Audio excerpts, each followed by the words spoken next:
Her letter lay on the table for 3 days before he opened it. The envelope was simple, almost nondescript. White paper, his name written in familiar handwriting he hadn't seen in 15 years. Konstantin knew this letter would come someday. He always knew it.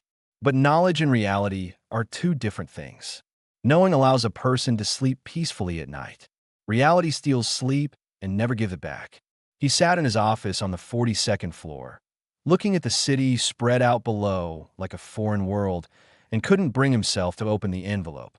Outside the window, it was October, that very October when everything becomes gray and sad, when nature prepares for death but dies slowly, as if consulting with itself. In Moscow, October is especially honest in this regard. It hides nothing from anyone, that life is coming to an end, that beauty is fading, that only cold and darkness remain. Konstantin Sergeyevich Morozov, 48 years old, CEO of an international consulting company, award winner, chairman of a charitable foundation, husband, father of 2 children, held a letter from his mother in his hands. His mother, who had died 8 months ago. A letter she had left before her death to his younger sister Victoria, asking her to give it to him at the right moment. For a long time, Victoria did not consider the moment to be right. But in the end, all moments become right, because life does not wait for convenience. His secretary Ludmila looked into his office several times a day, pretending to check something, but in fact just keeping an eye on her boss. She had worked with him for 15 years and knew him better than his wife Anna.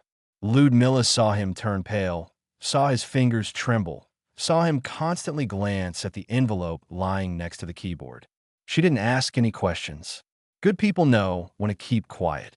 Finally, on Thursday evening, when everyone had left the office and only the cleaning lady's light was on in the next room, Konstantin opened the letter. His fingers were ice cold. He remembered his mother's handwriting, neat, teacher-like. She was a history teacher and had taught at the school for 42 years.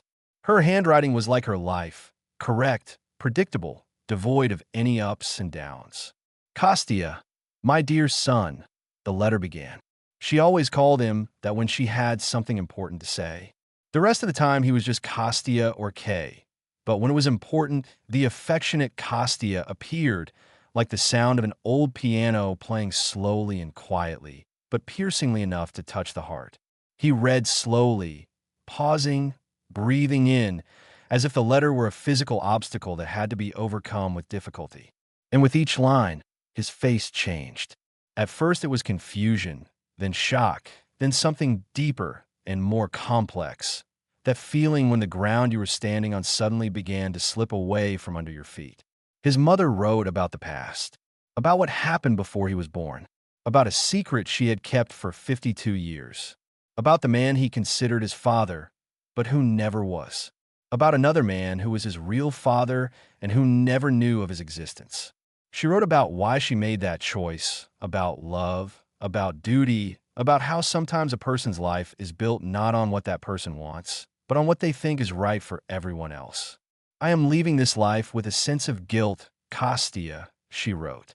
6 months ago, the doctors gave me another year, but I feel that this is not the case. I feel that it's not a year, it's months. And I can't leave without telling you the truth. It would be unfair to you, unfair to the people who loved you, and unfair to him. Konstantin stopped reading halfway through the page. His hand dropped. The letter fell onto his knees.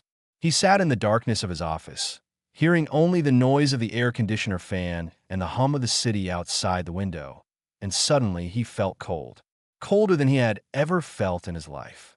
His father, Sergey Morozov, was a good man. It was common knowledge. Everyone talked about it. Neighbors, colleagues, friends. He was an engineer who designed bridges, and he was as solid and reliable as his bridges. He died in 1995 when Konstantin was 21. His heart just stopped, suddenly, without warning, as if the clockwork mechanism suddenly realized it was tired and decided to stop ticking. Konstantin remembered his funeral well.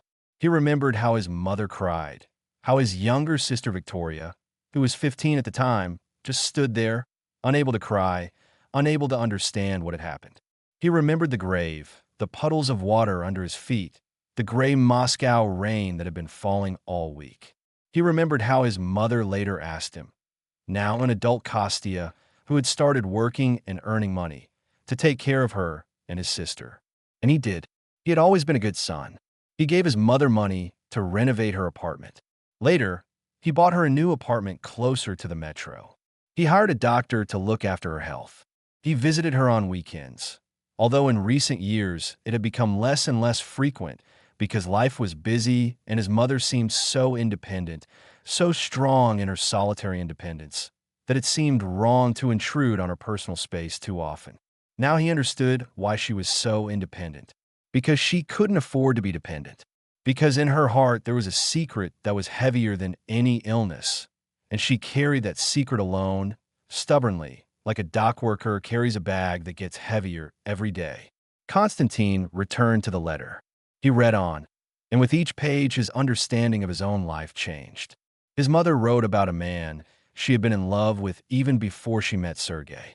A young architect, handsome, talented, a man who did not fit into Soviet reality with his dreaminess and his unnecessary correctness.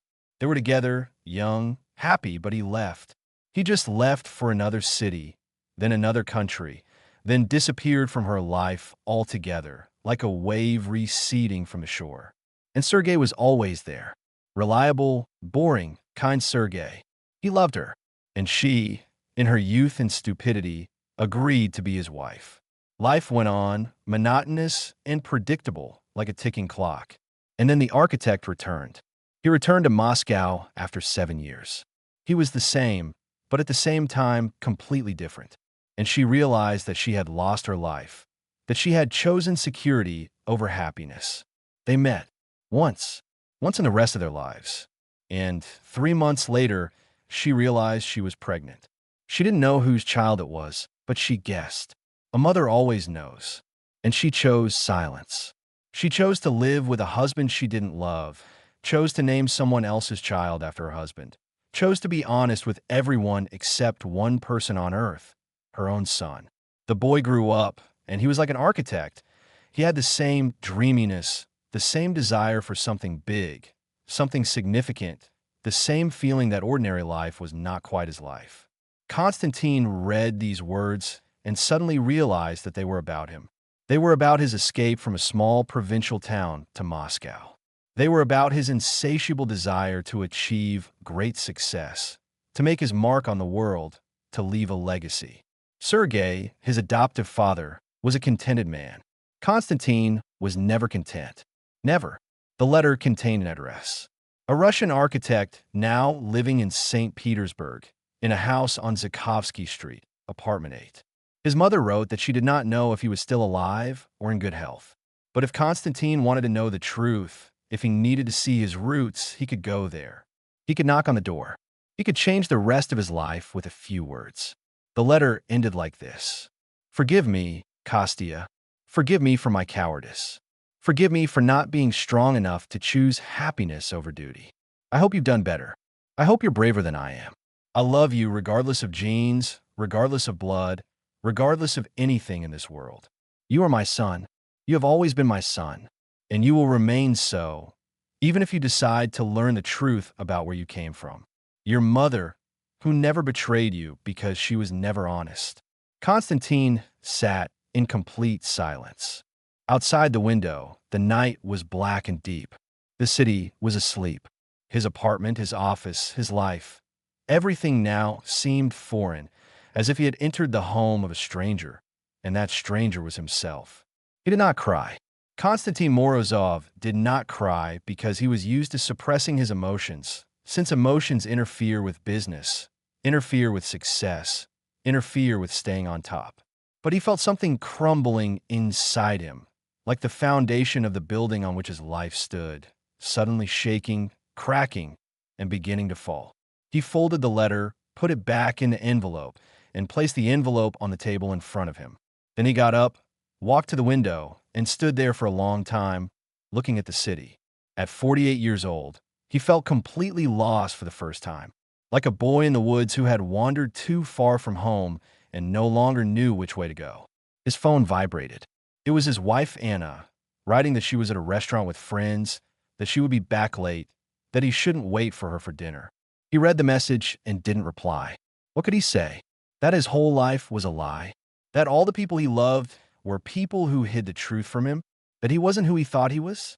Konstantin returned to the table, picked up the envelope, and read the address again. St. Petersburg, Zakovsky Street, apartment 8. And he realized that tomorrow he would have to go there. The station was noisy and crowded, as stations in big cities always are. Konstantin stood with his ticket in his hand, not understanding how he had ended up there. He remembered leaving the office. He remembered going home. He remembered telling Anna that he had an urgent business trip to St. Petersburg, that it was very important, that he would be back in a few days. Anna asked what was going on, but he said it was a work issue, that it was difficult to explain, that he just had to go. She didn't insist. After 15 years of marriage, they had developed an unspoken agreement.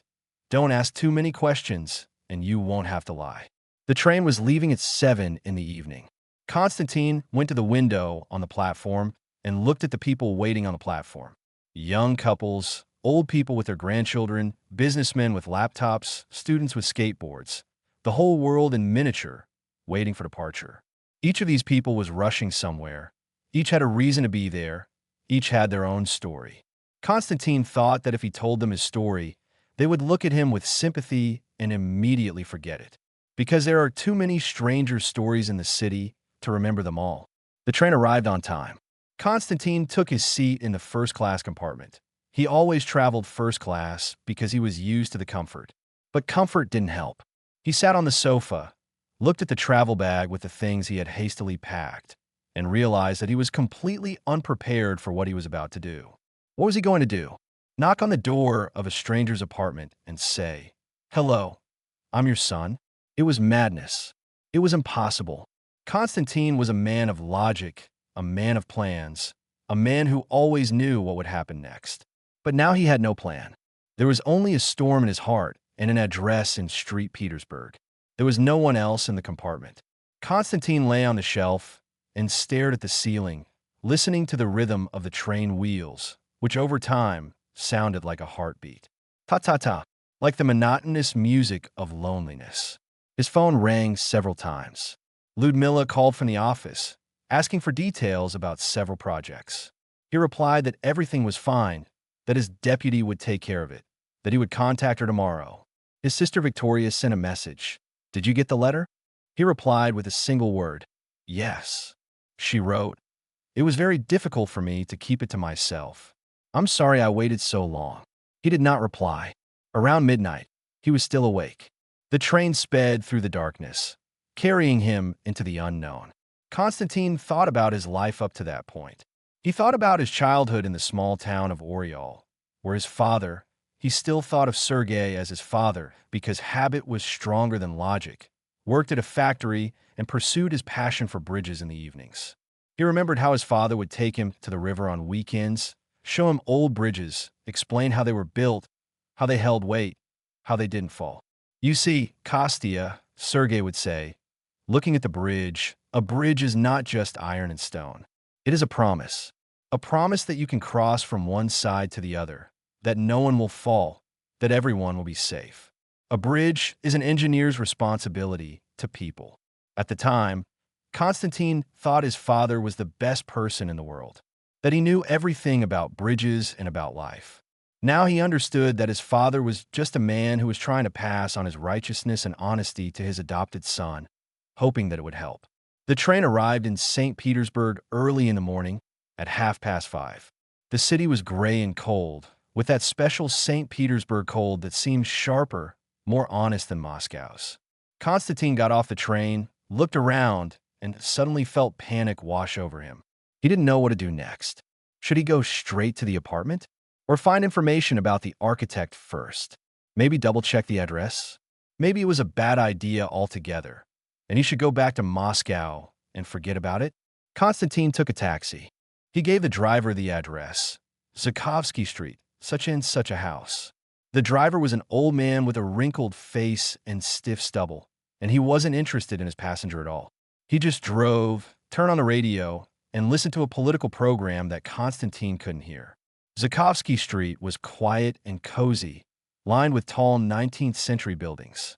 The trees were losing their last leaves, and the ground was wet from the night rain.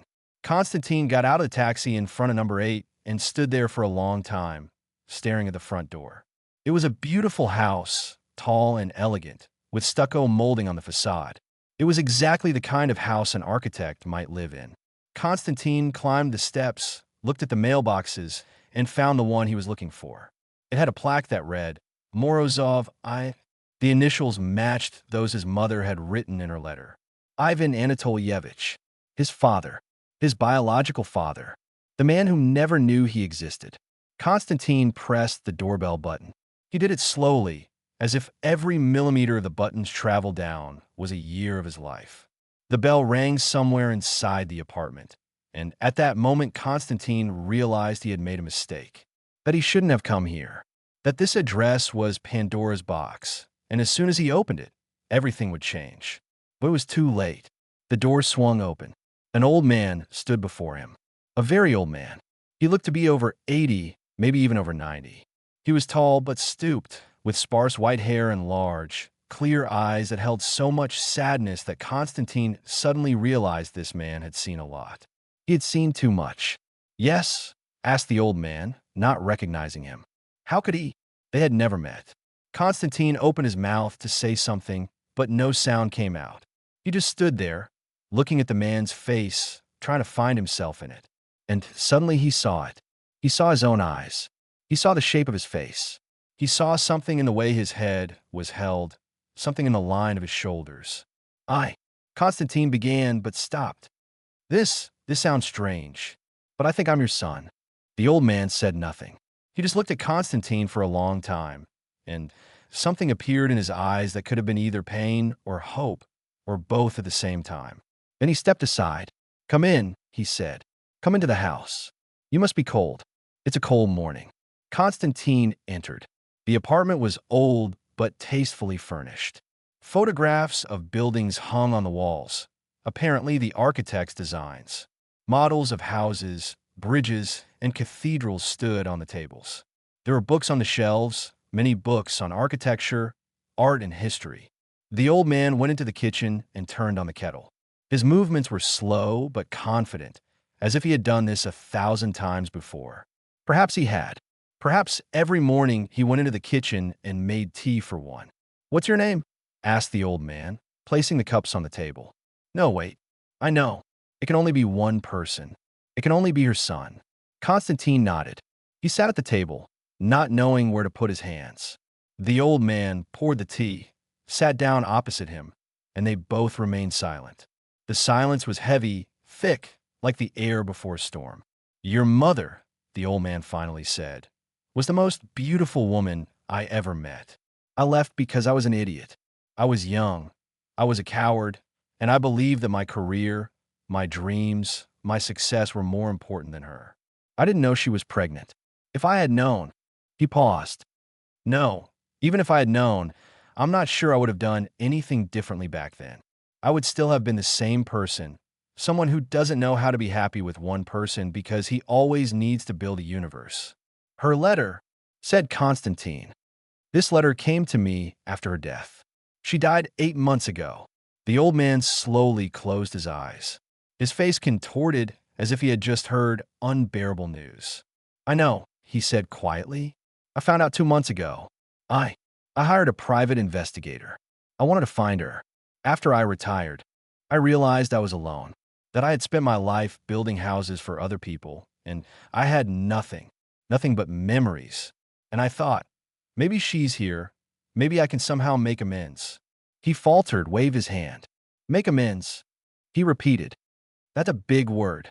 He turned to Konstantin, and there was such pain in his eyes that Konstantin could barely bear to look at him.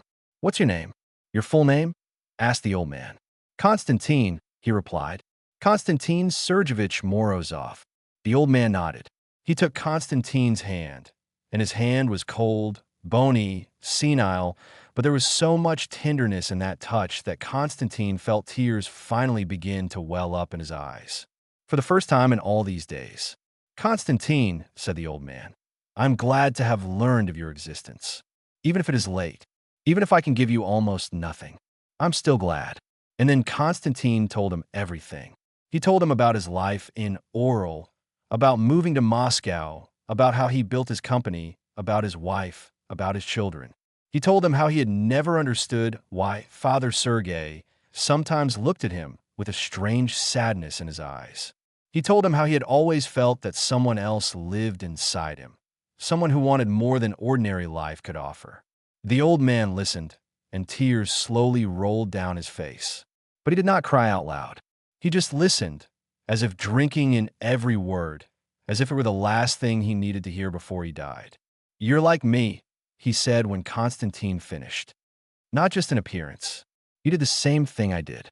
You chose success, a career, building your bridges, instead of living your life with the people you love. I see it in your eyes. I see loneliness." Konstantin didn't answer, because it was true. He was lonely. Despite his wife, his children, his success and money, despite everything, he was lonely. They sat together until noon. The old man showed Konstantin his projects, his drawings, and told him about the houses he had built throughout the Soviet Union. He talked about how he had always sought perfection, and how perfection had always eluded him.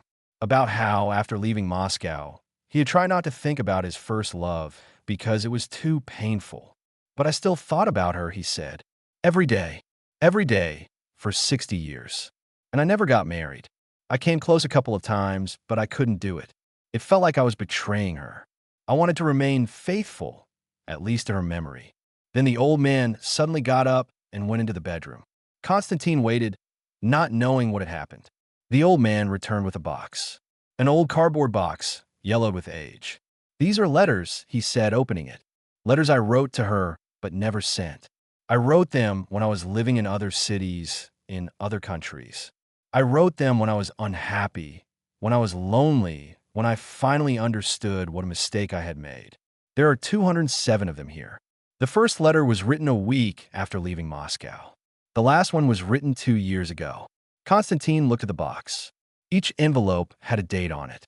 The chronology of one man's pain stretched over 6 decades. "I knew I wouldn't send them," said the old man. "I wrote them for myself, to keep from going crazy. I want you to take these letters. I want you to read them. I want you to understand that even the strongest, even those who have achieved a lot, can be broken by one decision, one mistake, one loss." Konstantin took the box. It was light and heavy at the same time. The old man put his hand on his shoulder. And at that moment, Konstantin truly realized for the first time that this was his father. His real father.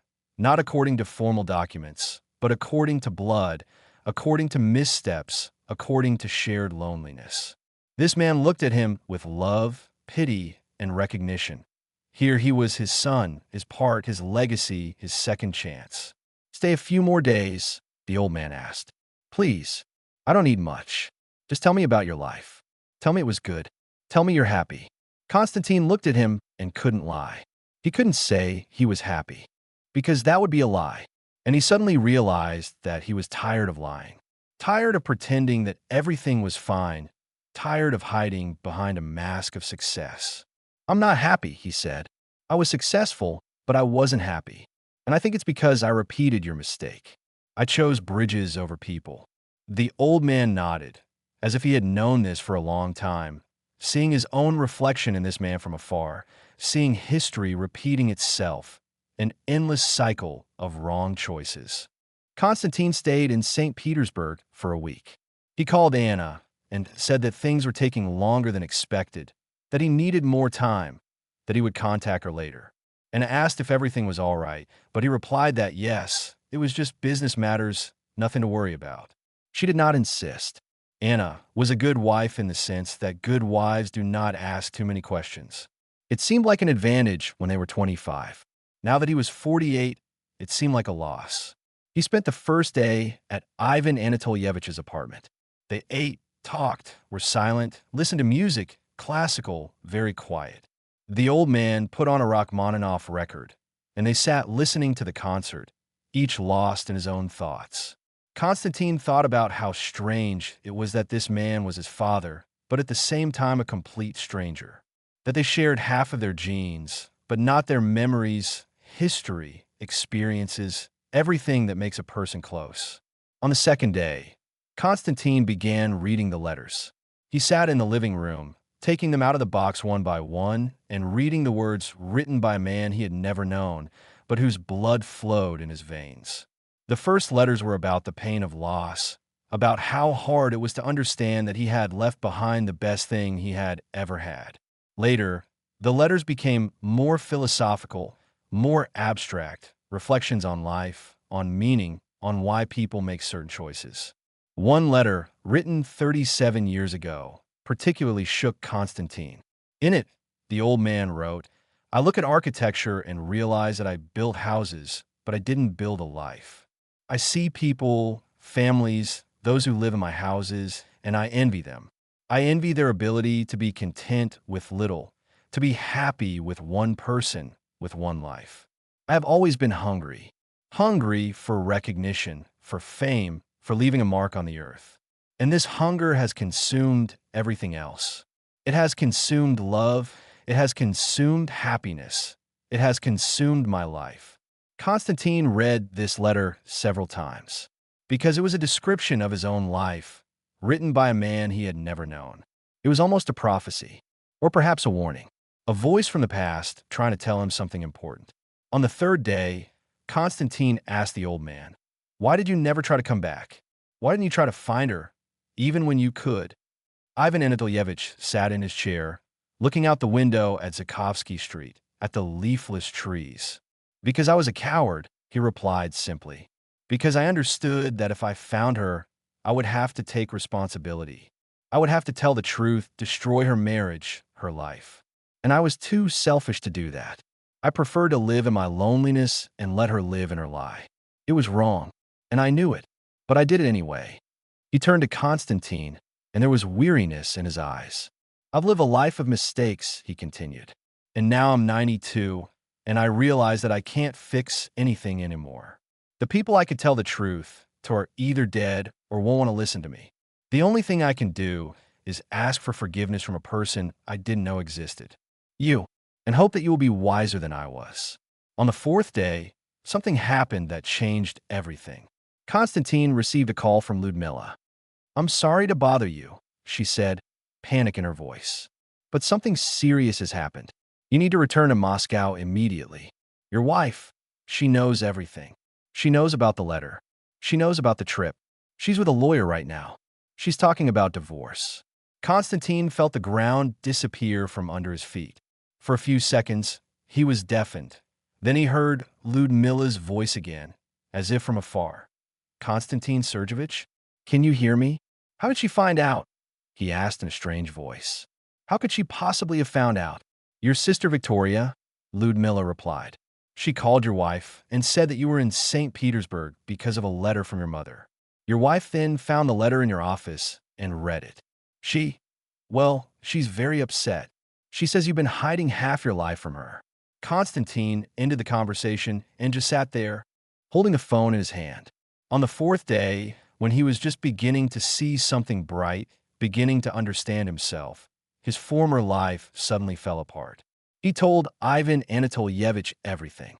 The old man listened silently, then sighed heavily. "It's my fault," he said. "My mistake. I dragged you into this mess. I let you stay instead of saying, 'Go back to your family right away.' Once again, I only thought about myself. As always." "No," Konstantin shook his head. "It's my mistake. It's my life, and I lived it. I built a successful business, but destroyed my marriage. I made millions, but lost my family. I gained recognition in business, but didn't give recognition to the people I love." He stood up, walked to the window, and looked out at St. Petersburg, a beautiful, sad city that was now witnessing the collapse of his former life. "I have to go back to Moscow," he said. "I have to try to fix this.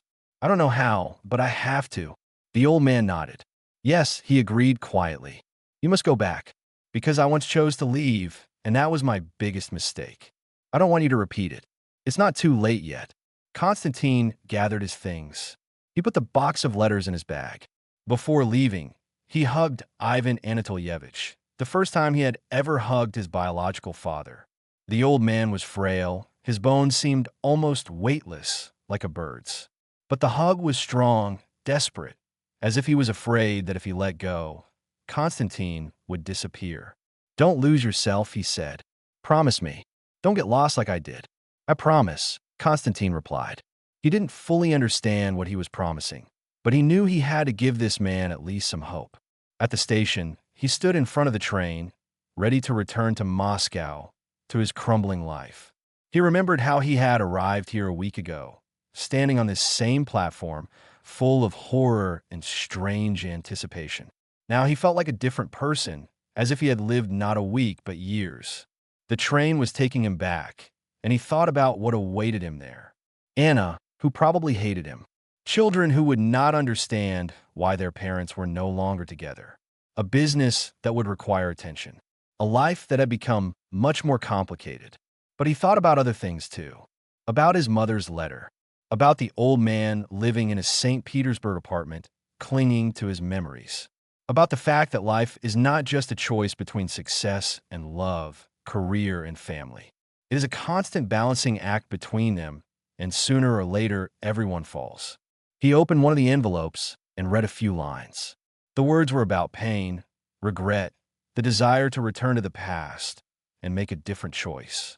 And Konstantin realized that he still had the opportunity to make a different choice. He was still alive. His story was not over. He still had time. When the train arrived in Moscow, it was already dark.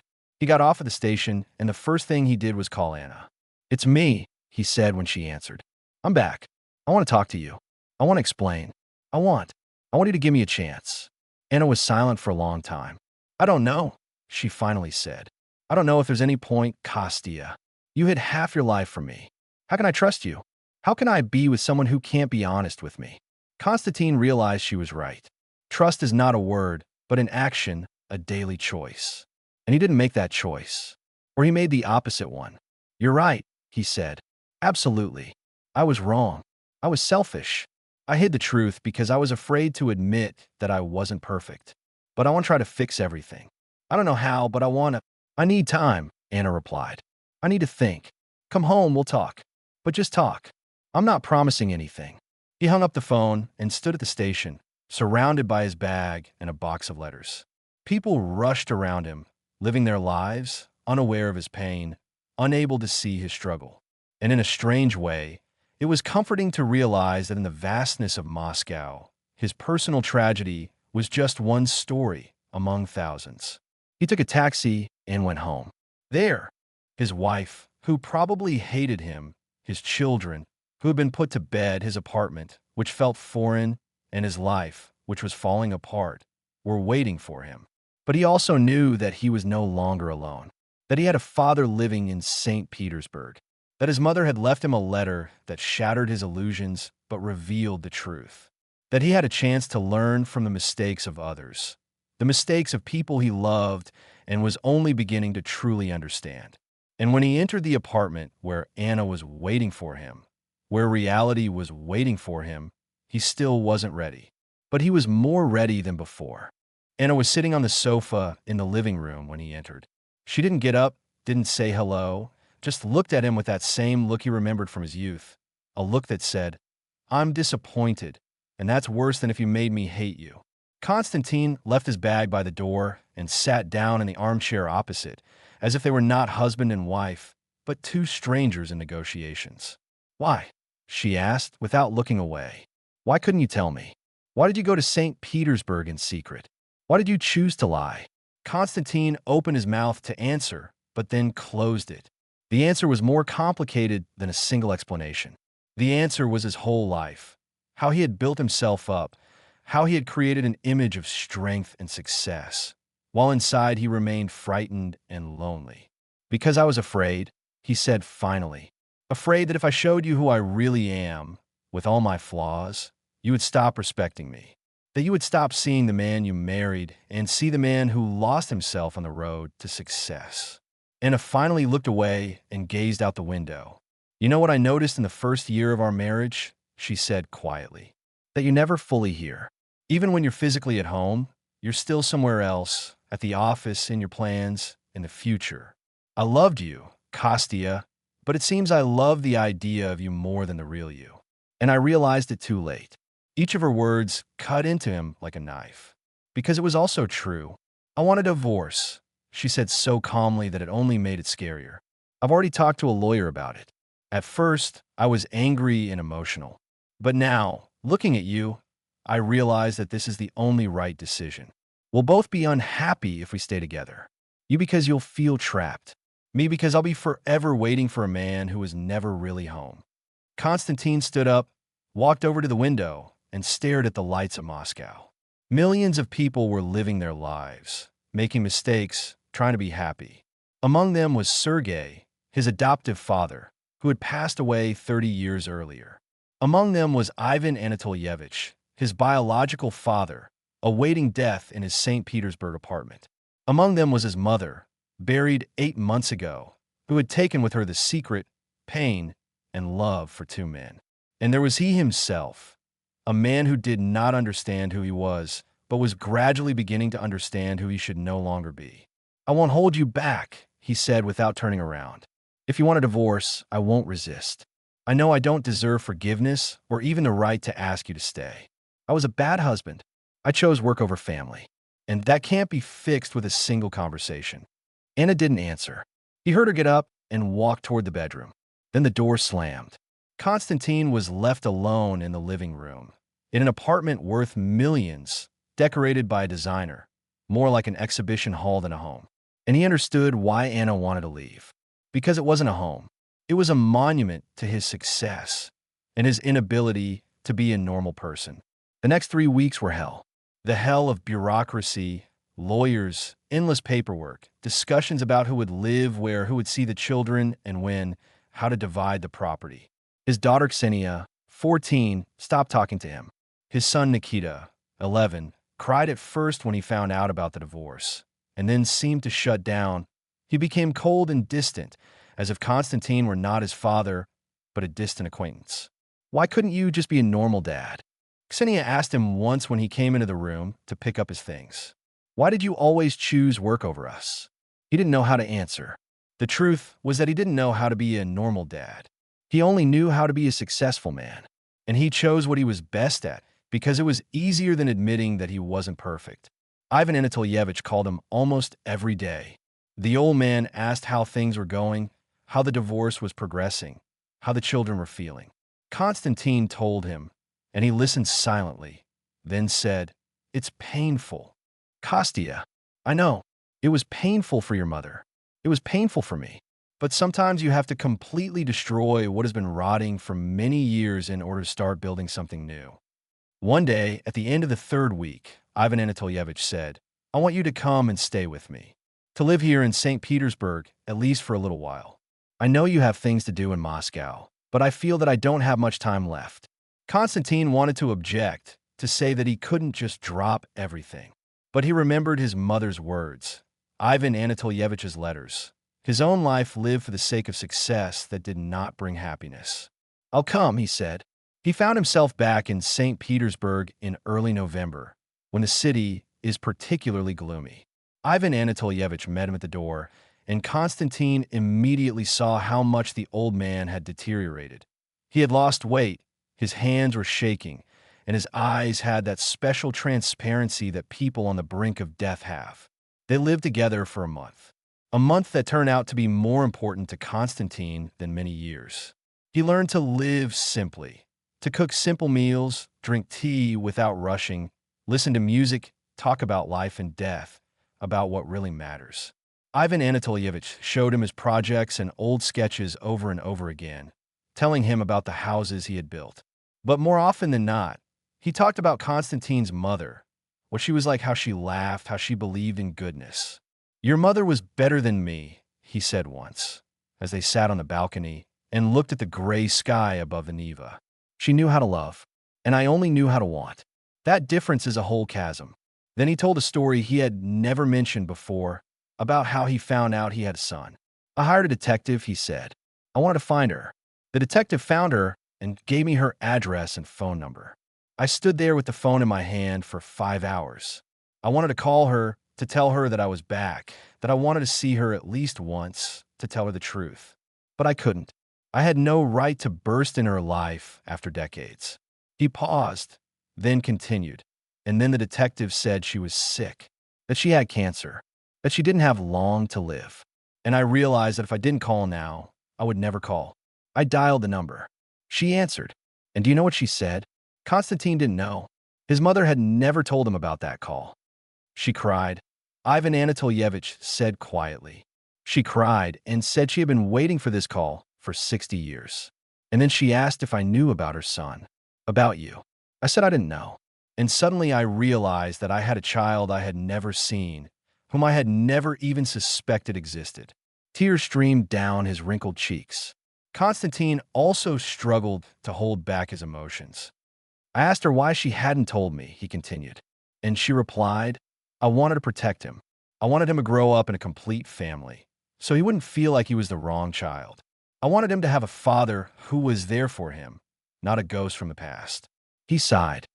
I respected her choice, even though I thought it was wrong. She carried that lie alone her whole life, and she still remained kind. They were silent for a long time, looking at the Neva River.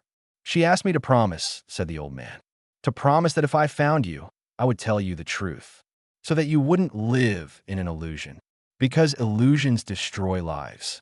2 weeks later, Ivan Anatolyevich died. It happened at night. He passed away quietly, like a weary traveler who had finally reached the end of his journey. Konstantin was sleeping in the next room. In the morning, the world seemed different. He arranged the funeral. There were few people, a few former colleagues, a couple of students, Victoria, who had come from Moscow. Everyone spoke of him as a talented architect, a master craftsman. But almost no one knew what kind of person he was. After the funeral, Konstantin stayed in the apartment on Zakovsky Street.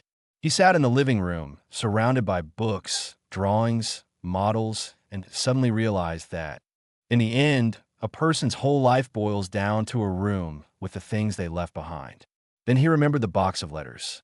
He opened it and began to read again, this time differently, not as a chronicle of pain and regret, but as a testimony of love. Because every letter, no matter how filled with suffering, was written out of love. And Konstantin began to write his own letters. He wrote to his children, even though he didn't know if they would read them. Ksenia, Nikita, my dear ones, I know you're angry with me. I know I was a bad father because I chose work over you. It is my mistake, and I cannot erase it. But I can tell you honestly, I regret it. Every day, I left my father's life, the man I consider my father, too early. I threw myself into work, into Moscow, into my career. And now he is gone, and I will never be able to tell him how grateful I am that he raised me, even though he was not my biological father. I met my biological father when he was 92. He lived a life of loneliness and regret. I don't want that kind of life for you. I don't want you to look back years from now and see only what you missed out on. I'm not sure I can be a good father. Maybe it's too late, but I'll try, every day, to be closer, to be more honest, to be there for you. I love you. And I'm very sorry. He sent the letters. There was no reply. A week, 2 weeks. Then one day Nikita called. Hi, Dad, he said quietly. I read the letter. Mom gave it to me. I want to see you too. Something shifted inside Konstantin, began to heal. Not immediately, not completely, but it began. He returned to Moscow, a changed man. He handed in his resignation. Ludmila almost dropped her folder when she heard. I want to do charity work, he said. For real, not just for the sake of checking a box on reports. I want to spend time with my children. I want to live, not just earn money. His decision seemed crazy to many. A successful CEO, just giving it all up? But Konstantin knew that otherwise he would betray himself again. He began seeing Nikita on weekends. They cooked together, watched silly movies, discussed music that Konstantin found strange and noisy, but he listened because it was important to his son. Over time, their relationship warmed. It was more difficult with Ksenia. She kept her distance for a long time, but one day she brought her father a drawing, a portrait of a middle-aged man with tired eyes and a slight smile. It's you, she said. I try to draw what you look like when you're not pretending. The portrait was honest. Not heroic, not polished, alive. Anna and he ended up getting divorced. They couldn't save their marriage. But after a while, they learned to talk calmly, without reproaches, without old pain. Just like two adults who share responsibility for the past. Konstantin started working at a charity that helped people who had lost themselves in the race for success. Former top managers, entrepreneurs, those who had survived severe crises. He listened to their stories, recognized himself in them, and shared his experience. Sometimes in the evenings, he would take out the box with Ivan Anatolyevich's letters and read them again. In each letter, he found new meaning, a new nuance. A year after Ivan Anatolyevich's death, he returned to St. Petersburg. He went to the cemetery where his father was buried and left a folder on the grave with printed stories he had begun to write about his mother, about Sergei, about Ivan, about himself, about how people break down and rebuild themselves. "Thank you," he said, standing by the gravestone, "for being in my life, at least in this way, for managing to tell the truth, for teaching me to appreciate what I had long failed to notice." As he walked through the streets of St. Petersburg, along these gray avenues and courtyards, through the city that was part of his roots, he felt whole for the first time in a long time. Not perfect, not completely happy, but whole, made up of his mistakes, losses, choices, and late revelations. Konstantin Morozov's life never became a perfect success story. It was a story of downfall, destruction, and attempts to rethink everything from the beginning. It was a story about a man who once realized he was going in the wrong direction and decided to turn around. He lived with his pain, his past, and his mistakes. But he lived consciously. And one day, watching his son Nikita study to become an architect and his daughter Ksenia open her own studio and hang his portrait in it, he realized that the most important thing he had achieved was not to ruin their lives the way his fathers had once ruined his. He did not become a legend. He did not make it into the textbooks. But he became what his two fathers never became, a man who, albeit late, learned to be alive.